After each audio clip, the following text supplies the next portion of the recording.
Здравейте! В това видео ще ви запозная накратко с маршрута към крепостта Пиретинезиум.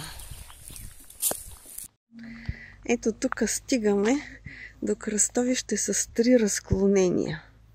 Не знаем на къде да поемем, но според предварителни проучвания трябва да тръгнем по това средното.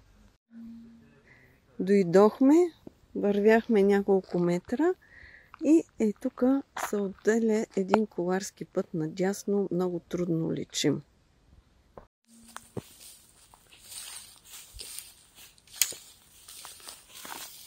Тук малко под финалните метри към крепостта и натам още много камъни в насипно състояние. Вероятно тук са били някакви помещения. От другата страна на пътя още едно интересно струпване на камъни. Пак вероятно останки от помещения.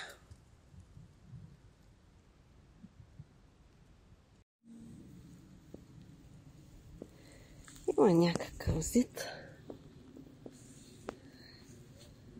камъни и най-вече гледки към язовир Александър Стамболийски. Виждаме и хора с лодки. В далечината каякари.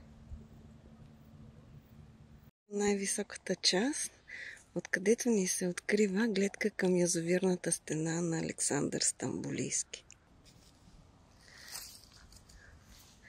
На високата скала се натъкваме и на този дървен кръст, който стои тук незнайно от кога.